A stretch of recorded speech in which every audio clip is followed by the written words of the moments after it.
இன்னைக்கு நம்ம வீடியோவில் மயோசைட்டிஸ் ஆசிஃபிகேஷன் இந்த கண்டிஷன் பற்றி ரொம்பவே டீட்டெயிலாக பேச போகிறோம். ஸோ இது பார்த்தோம் அப்படின்னா ஒரு பினைன் ப்ராசஸ். ஸோ இதில் பார்த்தீங்க அப்படின்னா ஒரு மசில் மேலே ஒரு போன் ஃபார்ம் ஆகுது. ஓகேவா? மயோசைட்டிஸ் ஆசிஃபிகன்ஸ் அப்படின்னா அதான் மீனிங். ஓகேவா? ஒரு மசில் அல்லது டெண்டன் அல்லது ஃபேசியா, மசில் டெண்டன் அல்லது ஃபேசியா இது மூணுத்துலேயும் ஒரு போனோ அல்லது ஒரு கார்டிலேஜோ ஃபார்ம் ஆகுது அப்படின்னா அதைத்தான் நம்ம அது வந்து டெவலப் ஆகாது. ஓகேவா? பினைங் தான். அது இன்னும் மல்டிப்ளை ஆகிட்டு பெரிய போனாலாம் மாறாது. ஸோ ஒரு பினைங் ப்ராசஸ். ஒரு போனோ ஒரு கார்டிலேஜோ ஃபார்ம் ஆகிட்டு அப்படியே இருக்குது அப்படின்னா அதுதான் மயோசைட்டிஸ் ஆசிஃபிகன்ஸ். ஸோ இதனால் நமக்கு என்னென்ன மாதிரியான கிளினிக்கல் ஃபீச்சர்ஸ்லாம் இருக்கும்? நமக்கு மூமெண்ட்டோட ரேஞ்ச் பாதிக்கப்படும். Range of motion of the joint வந்து ரெஸ்ட்ரிக்ட் ஆகும். அதே போல் அந்த மசிலில் பெயின் இருக்கும். அந்த மசிலை யூஸ் பண்ணும்போது பெயின் இருக்கும்.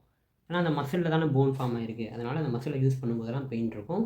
அதே போல் அந்த லிம்ப் பார்த்தோம்னா ரொம்பவே ஹார்டாக இருக்கும்.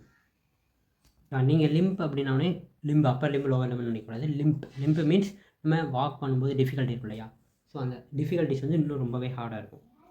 ஸோ இதில் பார்த்திங்க அப்படின்னா 3 டைப் இருக்குது. இந்த மயோசைட்டிஸ் ஆசிஃபிகன்ஸில் 3 டைப்ஸ் இருக்குது.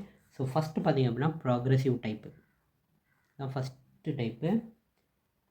ஸோ இது பார்த்திங்கன்னா கன்ஜெனிட்டலாக இருக்கும், பிறந்தப்பையே வரக்கூடியது. அடுத்ததாக போஸ்ட் ட்ரமாட்டிக், நமக்கு ஒரு அடிபட்டதுக்கு அப்புறம் வர்றது. ஓகேவா? அடுத்ததாக பேராப்ளெஜிக் மயோசைட்டிஸ், ஒரு மசில் வந்து ரொம்ப நாள் பேரலைஸ் ஆகிட்டே இருக்குது, பேரலைஸ்லேயே இருக்குது அப்படிங்கிறனால அந்த மசில் வந்து ஒரு போன் மாதிரி மாறுறது பேராப்ளெஜிக் மயோசைட்டிஸ். So 3 types. ஒன்று ப்ராக்ரெசிவ், இன்னொன்று போஸ்ட் ட்ரமாட்டிக், இன்னொன்று பேராப்ளீஜியா மயோசைட்டிஸ். இதில் கன்ஜெனிட்டல் அப்படின்னு சொன்னோம் இல்லையா? இந்த ப்ராக்ரெசிவ் டைப் பார்த்தோம்னா மோஸ்ட்லி பாய்ஸ்க்கு தான் அதிகமாக வரும். ஸோ மென்ஸ் தான் அதிகமாக அஃபெக்ட் ஆவாங்க. ஸோ இதில் பார்த்தீங்கன்னா ஆட்டோசோம் டாமினன்ட். ஓகேவா? ஸோ ஆட்டோசோமல் டாமினன்ட் அப்படின்னா ஏதாவது ஒரு ஜீனில், ஓகேவா, மதர் ஜீன்லையோ அல்லது ஃபாதர் ஜீன்லையோ ஏதோ ஒரு ஜீனில் இந்த ப்ராக்ரெசிவ் டைப் இருந்தால் கூட அவங்களுக்கு எக்ஸ்ப்ரெஸ் ஆகிடும். இது ஒரு ஆட்டோசோமல் டாமினன்ட் டிசீஸ். இது மேக்ஸிமம் தனியாக வராது. இது வரும்போது ஒரு சில ரீசன்ஸையும் கூட்டிகிட்டே வரும். ஓகேவா? ஃபெலஞ்சியல் மெட்டாகார்பல் ஹைப்போபிளாசியா இந்த மாதிரி வேறு ஒரு சில கன்ஜெனிட்டல் டிசீஸோடு சேர்ந்து வரும். ஓகேவா? அதே போல் பிக் டோ இந்த மாதிரி டிசீஸோடு சேர்ந்து வரும் கன்ஜெனிட்டலாகவே. இது பார்த்திங்கன்னா யூஸ்வலாக ஃபேட்டல், அதாவது டெத்தை காஸ் பண்ணக்கூடிய அளவுக்கு ரொம்ப டேஞ்சரான ஒரு கன்ஜெனிட்டல் டிஸார்டர் அப்படின்னு சொல்லலாம். இப்போ இது பார்த்திங்கன்னா வெர்டிப்ராவில் வரும். அதே போல் நமக்கு இந்த மசில் வேணுமா வரலாம். ஓகேவா?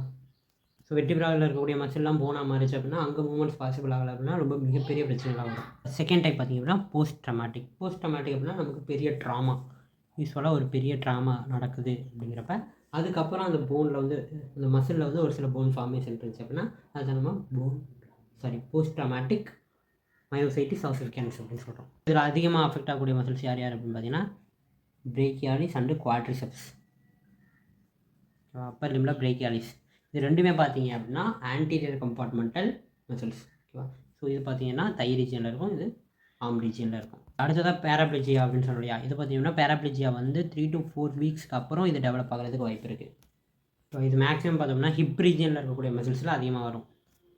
ஓகே கைஸ், இன்றைக்கி நம்ம வீடியோவில் மயோசைட்டிஸ் ஆசிஃபிகன்ஸ் பற்றி கொஞ்சம் டீட்டெயிலாக பேசியிருக்கோம். இதோட டைப்ஸ் பற்றி பேசியிருக்கோம்.